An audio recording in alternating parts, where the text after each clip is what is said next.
Number 6 है, find कीजिए magnitude of A vector and B vector if A vector plus B vector dot A vector minus B vector is equal to 8 and condition है A vector का magnitude जो है वो 8 times B vector का magnitude है।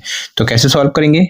तो यहाँ दिया है A vector plus B vector dot A vector minus B vector किसके इक्वल है बच्चों? तो ये है आपका 8 के इक्वल, ठीक है, राइट। तो इसका पहले आपको डॉट का केस दिया हुआ है, तो इसी को आप पहले सॉल्व कर लीजिए। तो क्या ऐसे सॉल्व करेंगे बच्चों? तो जिस तरीके से मल्टीप्लाई होता है वैसे ही सॉल्व करना है। ए वेक्टर को लेना है, डॉट लगाना है और साथ में ये पूरा वेक्टर लिख लेना है ब्रैकेट में, ए वेक्टर माइनस का बी वेक्टर। साथ में इसके आगे सॉल्व करेंगे तो प्लस का बी वेक्टर लेना है बच्चों, ठीक है, और फिर डॉट लगा के ये पूरा लिखना है। तो ये आपका ए वेक्टर माइनस का बी वेक्टर इक्वल टू क्या हो जाएगा? 8। इसके आगे सॉल्व करेंगे बच्चों तो A vector dot A vector बन जाएगा ये। तो आपको ऐसे ही लिखना है A vector dot A vector, फिर माइनस का साइन लेना है, A vector dot B vector करना है। तो A vector dot B vector dot करके बी वेक्टर लिखना है, फिर इन दोनों को मल्टीप्लाई करना है बच्चों, मतलब डॉट प्रोडक्ट फाइंड आउट करना है, मल्टीप्लाई तो नहीं, डॉट प्रोडक्ट। तो कैसे करें? तो बी वेक्टर, ठीक है, B vector dot A vector, ठीक है, फिर इस बी वेक्टर का इस बी वेक्टर से डॉट प्रोडक्ट देखेंगे तो वो प्लस माइनस, पहले माइनस साइन और बी वेक्टर, ठीक है, B vector dot B vector, right. तो ये आपका 8 हो जाएगा। आगे सॉल्व करेंगे तो यहाँ पर बच्चों आपको ध्यान रखना है कभी भी कि A vector dot A vector जो होगा वो ए वेक्टर के मैग्नीट्यूड का स्क्वायर होता है, ठीक है। तो ये किसके इक्वल होगा बच्चों? तो ए वेक्टर का मैग्नीट्यूड का स्क्वायर, और ये आपको ए वेक्टर डॉट बी वेक्टर ऐसे ही लिख लेना है बच्चों, ए वेक्टर डॉट बी वेक्टर। और ये बात यहाँ पर ये जो मैंने बताई ये नोट कर लेना, ठीक है। साथ में आपको ध्यान रखना है बच्चों कि A vector dot B vector को आप B vector dot A vector भी लिख सकते हैं। मतलब अगर आप इसका ऑर्डर चेंज करते हैं तो इससे कोई फर्क नहीं पड़ता, तो इसको आप इसका ऑर्डर चेंज कर सकते हैं। तो B vector dot A vector को ऐसे लिख सकते हैं, A vector dot B vector के फॉर्म में। तो A vector dot B vector लिख लीजिए।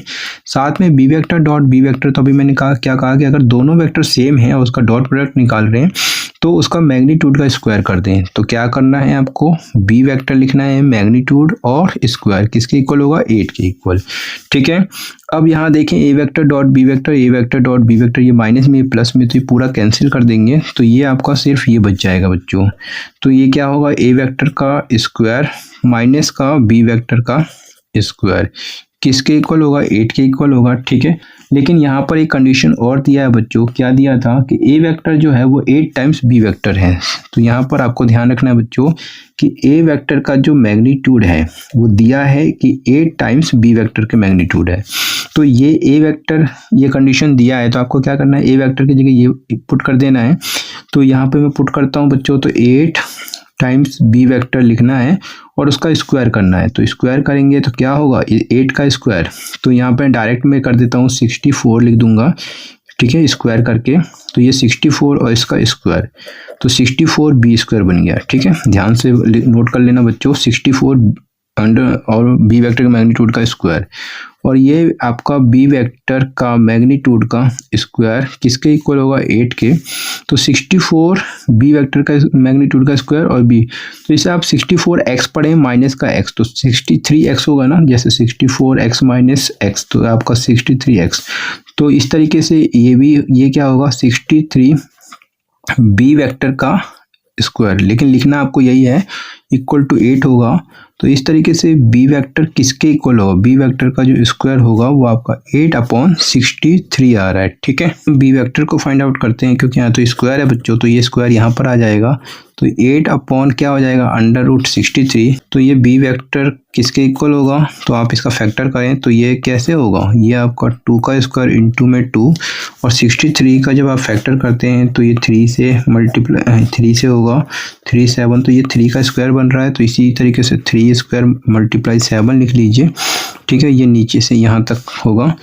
इस तरीके से बी वेक्टर का जो मैग्नीट्यूड आ रहा है वो किसके इक्वल होगा? तो 2 तो बाहर चला गया अंडर रूट से, साथ में ये 3 भी चला जाएगा।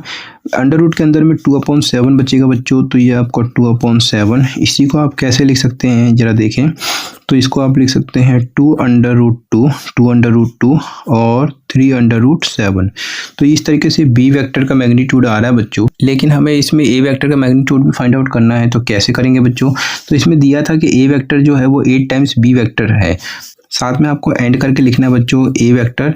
तो क्या होगा, ए वेक्टर किसके इक्वल है, 8 टाइम्स बी वेक्टर के मैग्नीट्यूड के। तो क्या होगा 8 और ये बी वेक्टर का मैग्नीट्यूड यहाँ पर हमने फाइंड आउट कर लिया है, तो मल्टीप्लाई कर दीजिए 2√2 डिवाइडेड बाई 3√7। 8 का मल्टीप्लाई 2 से किया तो 16√2 डिवाइडेड बाई 3√7 हो जाएगा बच्चों। तो इस तरीके से ए वेक्टर का मैग्नीट्यूड भी आ चुका है और बी वेक्टर का मैग्नीट्यूड भी आ चुका है बच्चों। इसके बाद आपको लास्ट में लिखना है बच्चों देयरफॉर ए वेक्टर का जो मैग्नीट्यूड होगा वो 16√2 होगा डिवाइडेड बाई 3√7। ये ए वेक्टर का मैग्नीट्यूड यहाँ पे लिख देंगे और जो बी वेक्टर का मैग्नीट्यूड हमने यहाँ फाइंड आउट किया उसे लिख देंगे एंड करके। एंड बी वेक्टर का मैग्नीट्यूड क्या होगा 2√2 डिवाइडेड बाई 3√7 और ये हो जाएगा बच्चों आंसर। उम्मीद करता हूँ बच्चों अच्छे से समझ में आ गया होगा। अगर अच्छे से समझ में आ गया है तो वीडियो को लाइक करना मत भूलना। चैनल में पहली बार आए तो प्लीज चैनल को सब्सक्राइब जरूर कर लेना। मिलते हैं नेक्स्ट वीडियो में। अपने वीडियो को वॉच किया इसके लिए आप सभी का बहुत बहुत धन्यवाद बच्चों।